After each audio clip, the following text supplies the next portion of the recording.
The rain hadn't let up all afternoon. Heavy droplets beat against the grand windows of Ethan Radcliffe's New England estate, nestled just beyond a quiet stretch of Maple Line Road outside of Hartford, Connecticut. It was early October, and the wind had that unmistakable bite of the coming winter. Ethan, a 62-year-old billionaire and CEO of a vast logistics empire, sat in his private study surrounded by antique books, oil paintings, and silence. The fire in the hearth crackled softly, but it brought little warmth to his spirit. He had everything: private jets, properties around the world, a cellar of rare wines. But in moments like these, with only the rain and the ticking of a grandfather clock for company, he wondered what it all was truly worth. He had just closed his laptop, having skimmed yet another quarterly report, when the sound of the doorbell echoed through the house. He frowned. No one came to the door unannounced. His staff had the day off, it was a holiday weekend, and he wasn't expecting deliveries. The bell rang again, longer this time. Ethan rose from his leather armchair, adjusted his wool cardigan, and made his way down the long hallway. Paintings of old steamships and seascapes watched silently as he passed. When he reached the heavy oak door, he paused, then opened it. There was no one at eye level. Then he looked down. A small girl, no more than 5 or 6, stood on the stone porch, soaked to the bone. Her hair clung to her cheeks, her sneakers squished with water, and a tiny hand clutched something wrapped in a clear plastic bag. Despite the cold and the downpour, she looked up at him with a determined steadiness. "Have you seen this boy?" she asked. Her voice, though soft, carried clearly over the sound of the rain. "He's my brother. His name is Leo. He's missing." Ethan blinked, startled. The photo she held showed a young boy, perhaps 7 or 8, with a shy smile and messy dark hair. "No, I haven't seen him," he replied gently. "What's your name, sweetheart?" "Lina," she said, stretching out a hand like a little adult. "Lina Moreau." Ethan shook her cold, trembling hand. A strange pang stirred in his chest. She was far too small to be out here alone. "Where are your parents?" he asked. "My mom's in heaven," Lina replied matter-of-factly. "And I live at St. Agnes' home." Ethan stood there for a moment, stunned by her honesty and bravery. The child wasn't crying. She wasn't begging. She was searching, with the kind of pure, fearless love only a sibling could have. "You shouldn't be out here in this weather," he said softly. "Come inside. Let's get you dry and warm." And just like that, something long dormant in Ethan Radcliffe began to stir. A knock on the door had interrupted his lonely life. He had no idea yet, but everything was about to change. The warmth of the house wrapped around Lina like a soft blanket the moment she stepped inside. Ethan quickly retrieved a large bath towel from the hallway linen closet and handed it to her. She took it politely, still holding onto the plastic-wrapped photograph as though it were made of glass. Her tiny shoulders trembled, though whether from the cold or something deeper, Ethan couldn't tell. "Let's go to the kitchen," he said gently. "It's warmer there. I'll make us something hot to drink." He guided her through the grand home, past towering bookshelves, carved banisters, and rooms that hadn't seen visitors in months.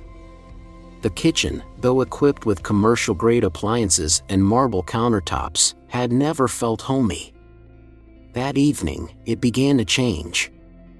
Ethan hadn't made hot cocoa in years, not since his niece visited for Christmas one snowy week in 2006, but his hands remembered the motions. He found the cocoa mix, warmed the milk, and added a touch of cinnamon, the way he'd once seen in Paris. "Leo loves hot chocolate," Lina said, her voice barely above a whisper. She had perched on one of the stools, the towel still wrapped around her shoulders. When it rains, he always asks for some. Ethan glanced at her. Do you and Leo live at the same children's home? She nodded. St. Agnes Home for Children.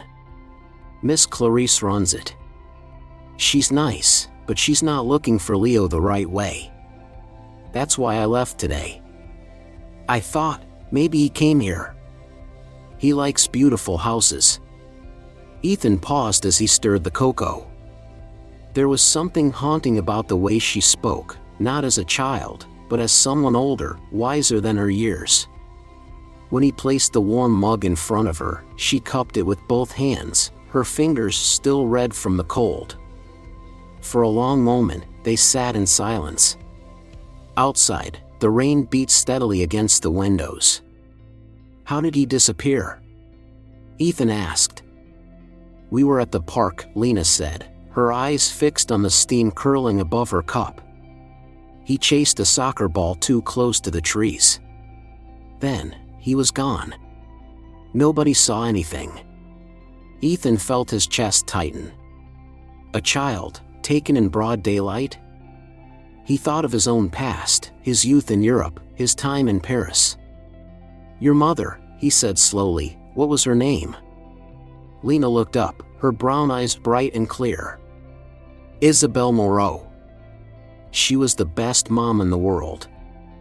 She used to sing to us in French. Do you know French? The name hit Ethan like a cold wind. Isabelle Moreau.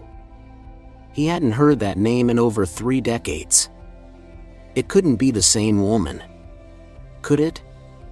She had been his first love during a semester abroad in Paris. They met in a tiny bookshop along the Seine, shared 6 magical months, and then, he left. He'd promised to return. He never did. Now, staring at this little girl with the same dark hair, the same earnest eyes, Ethan felt the impossible begin to feel real. Ethan barely touched his cocoa. Across the kitchen island, Lina sat quietly, her small hands still wrapped around the warm mug, sipping with contentment. But Ethan's mind was spinning. Isabelle Moreau. He hadn't said the name aloud yet, afraid to break the fragile moment. But he remembered her vividly, the way she laughed at his clumsy French, the way she tucked her hair behind her ear while reading in that tiny Parisian cafe. It had been nearly 40 years, and yet, her name, her eyes, he saw them now in Lina. She was Isabelle's child. That meant her missing brother, Leo, might also be. Ethan stood suddenly, crossing to a nearby cabinet and pulling out an old cigar box tucked behind his whiskey. It had sat there undisturbed for decades. With fingers that trembled slightly, he opened it. Inside was a photograph. A young Ethan and Isabelle, standing in front of the Eiffel Tower, arms wrapped tightly around each other, eyes full of wild dreams. He turned it over. In delicate handwriting, no matter the distance, toujours. Always. Ethan sank into a chair, the photo clutched in his hand. Lina watched him carefully. Was that my mom? She asked. He looked up, startled. What? You're holding a picture, she said, then added innocently, you look sad. Like when I miss Leo. Ethan hesitated. He wasn't ready to explain. Not yet. Yes, he replied softly. A long time ago, your mom and I knew each other. Lina didn't pry further. Instead, she stood, walked over, and placed the now empty mug in the sink like a grown-up. I should go back to St. Agnes, she said, her voice calm but firm. Miss Clarice must be worried. You walked all this way? Alone? Ethan asked. She nodded. It's about 3 miles. I walked fast so the rain wouldn't catch me too long. 3 miles. In the rain. A 5-year-old. Ethan felt something inside him harden, not with anger, but with resolve. No, he said gently. "I'll take you back. But starting tomorrow, I'm going to help you find Leo." Her eyes lit up, more hope than a child should have to carry. "You mean it?" she asked. "I promise." They rode in silence through the winding backroads toward the children's home. The windshield wipers tapped out a slow rhythm as dusk crept in. When they arrived, Miss Clarice, a kind but weary woman in her 60s, rushed out with a shawl around her shoulders. Relief flooded her face when she saw Lina step out of the car. "Oh, thank the Lord," she exclaimed. "We've been looking everywhere." "She was at my house," Ethan explained, stepping into the rain to shield Lina with an umbrella. "She came to ask if I'd seen her brother." Miss Clarice froze. "Your house?" She looked Ethan over. Recognition dawned. "You're Ethan Radcliffe." Ethan nodded. "Yes. And I'd like to speak with you. About Leo." That night, Ethan Radcliffe, the man who thought he had everything, realized he had just made the most important commitment of his life. He was going to help this little girl find her brother, no matter the cost.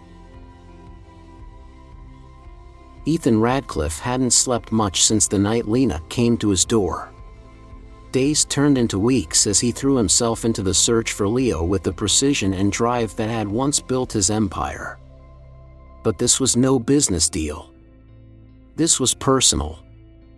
He transformed his conference room into a command center, maps of the city tacked to the walls, photographs of Leo printed and posted like wanted posters, files and reports stacked beside his laptop.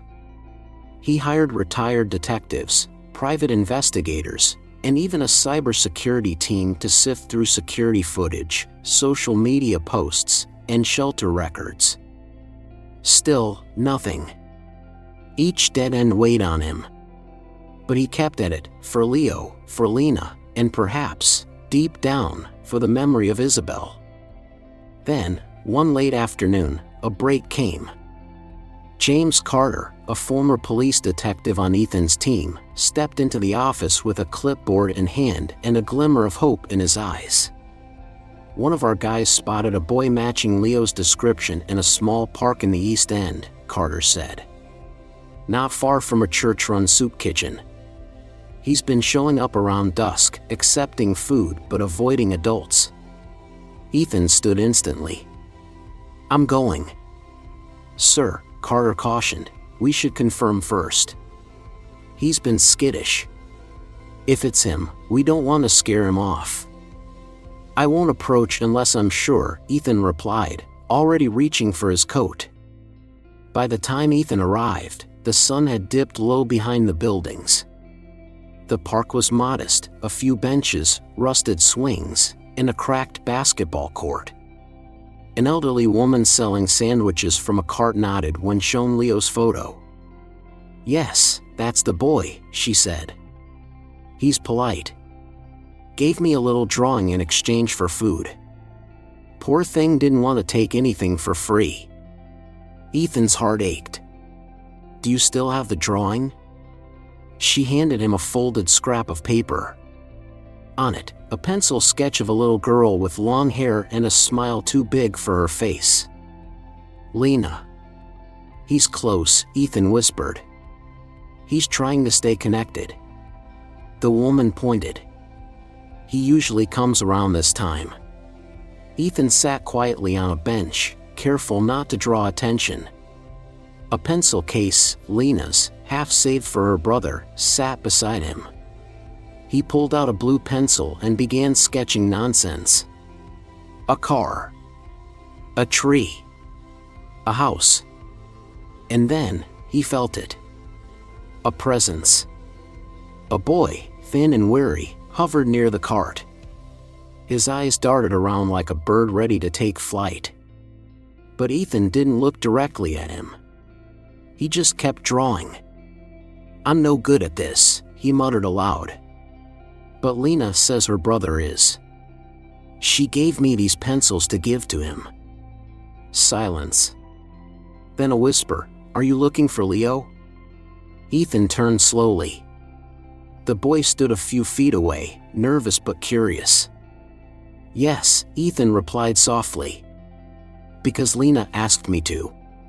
She misses you." Leo stepped closer, eyes wide. "She came looking for me?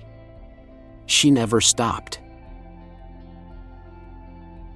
Later that evening, after reuniting Leo with Lina in an emotional embrace that left even Ethan speechless, the children settled into their familiar dormitory at St. Agnes.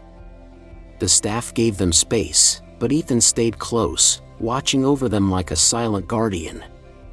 He had already begun taking steps to ensure their safety, extra security around the orphanage, private counselors for Leo, and conversations with law enforcement about what the boy had revealed. But something deeper tugged at him. A question that wouldn't let go. Why hadn't Isabel told him? That night, as Ethan prepared to leave, the director, Miss Clarice, pulled him aside. In her hands was a worn, fabric-bound journal.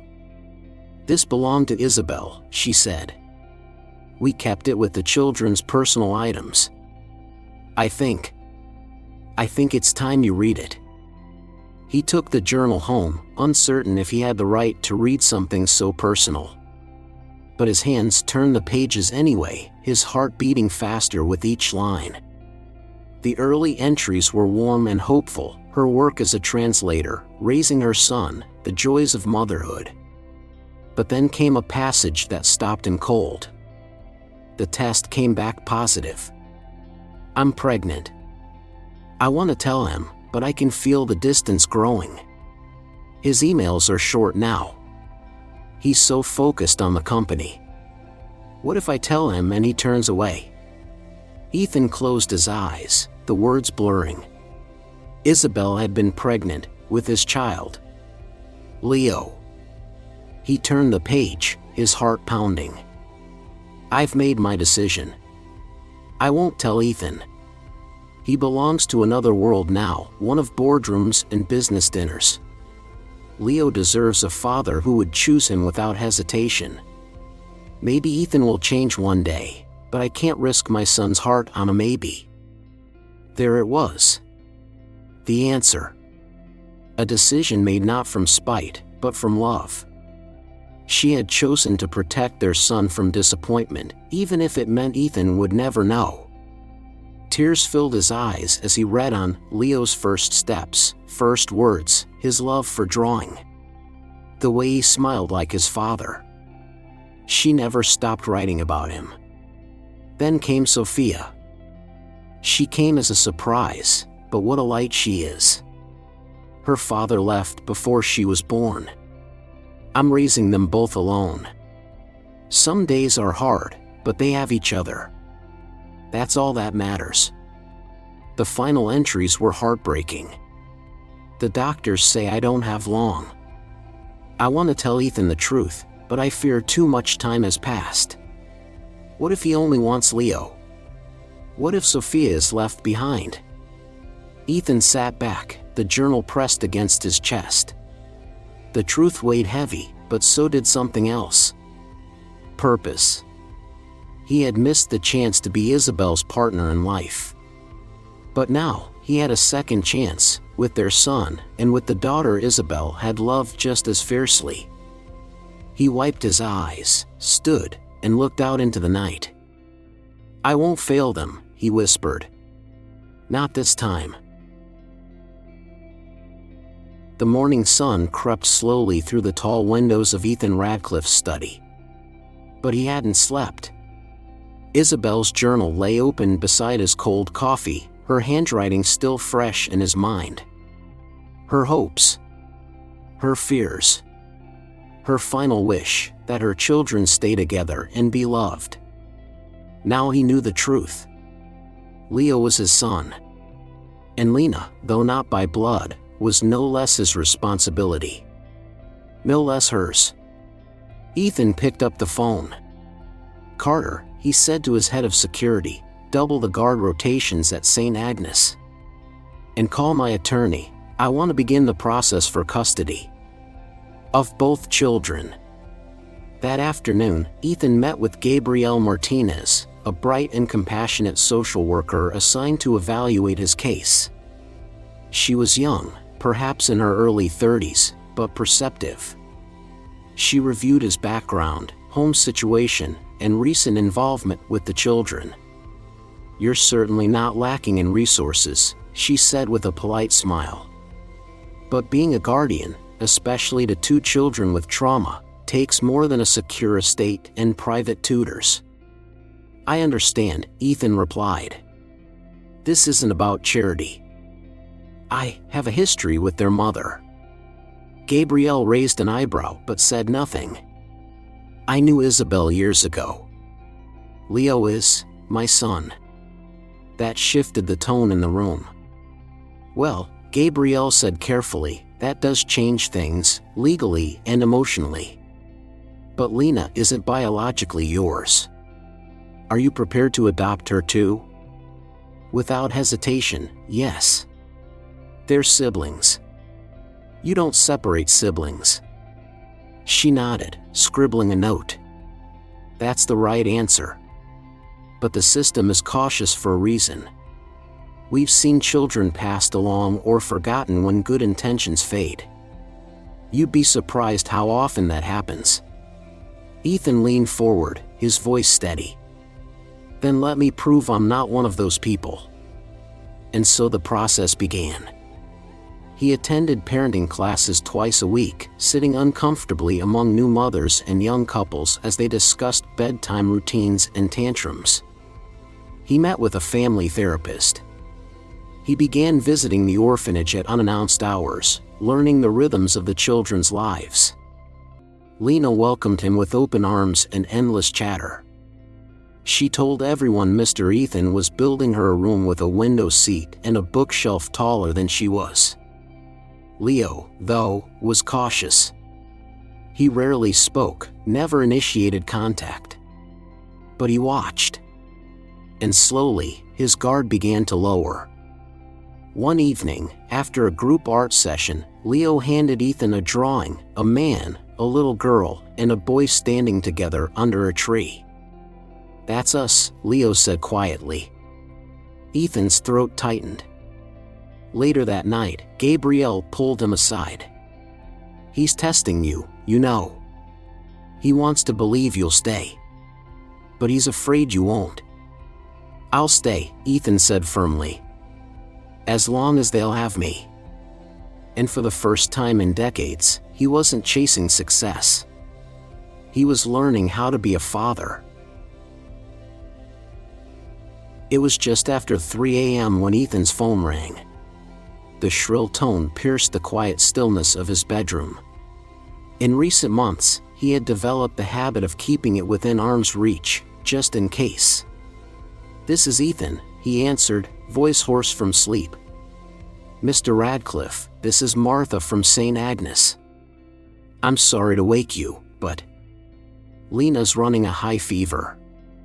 She's having trouble breathing. We're taking her to St. Mary's Hospital." Ethan was already out of bed, throwing on a sweater over his flannel pajama top. "Is Leo with her?" "He's by her side. Won't leave. We thought you'd want to know. I'm on my way." 25 minutes later, Ethan rushed through the automatic doors of the emergency room, the scent of antiseptic and the low murmur of machines surrounding him like fog. He found Lina in the pediatric ward, her small body looking even smaller beneath the stark white sheets, a nasal cannula delivering oxygen, her skin pale and clammy.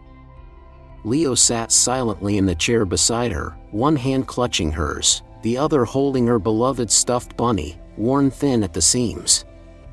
"Mr. Ethan," he said without looking up, his voice barely audible. "She's really sick." Ethan placed a hand gently on the boy's shoulder. "I'm here now. We'll get her through this." The doctor entered a moment later. "Bacterial pneumonia," he explained. "It came on fast. She's responding to antibiotics, but the next 24 hours are critical." Ethan nodded, swallowing the rising lump in his throat. "I'll stay." And he did. He canceled meetings, ignored calls, and slept in a reclining chair at Lina's bedside. He helped the nurses adjust her blankets, read her favorite picture books when she was awake, and whispered promises when she wasn't. Gabriel Martinez arrived the next afternoon, bringing a change of clothes and coffee from the diner around the corner. "You didn't have to come," Ethan said. "I know," she replied. "But I wanted to see how she was doing. And how you were doing." "She's a fighter," he said quietly. "But this scared me." Gabriel glanced toward Leo, who was now curled up asleep in the chair, his hands still wrapped protectively around his sister's. "You stayed," she said simply. "Most people talk about commitment. You're showing it." That night, as Lina's fever finally broke and her breathing steadied, Ethan held her tiny hand in his. "I told you I'd be here," he whispered. Her eyelids fluttered open. "You kept your promise." Later, while Ethan read a story aloud to the siblings, one curled under blankets, the other sketching in a notepad, Gabrielle stood in the hallway, making notes on her clipboard. She wrote just one sentence. "This is no longer about guardianship. It's about family." The autumn wind had begun to carry a chill again, but this time, Ethan Radcliffe's house felt anything but cold. Nearly a year had passed since Lina first knocked on his door with a photo in her hand and a question in her heart. In that time, everything had changed, not just for her and Leo, but for Ethan himself. That morning, a moving van had arrived at St. Agnes Home for Children. Not to deliver donations, as it often did, but to help two young lives start a new chapter. Lina's pink suitcase, decorated with unicorn stickers, was the first to be loaded. She clutched her worn stuffed bunny and a small framed picture of her mother, Isabel, smiling under a park tree with both children in her lap. Leo, now taller and stronger, packed his art supplies with care, sketchbooks, pencils, and a new set of watercolors Ethan had given him for his birthday. He didn't say much, but there was a calm about him now, like a boy who finally believed the world wasn't going to take everything away. Inside the orphanage lobby, Miss Clarice hugged them both tightly. "I've known a lot of children," she said, brushing away tears, "but you two have always had something special. And now, you have a real home." Ethan stood nearby, holding the final custody papers in a leather folder. DNA tests had confirmed what Isabel's journal already revealed: Leo was his son.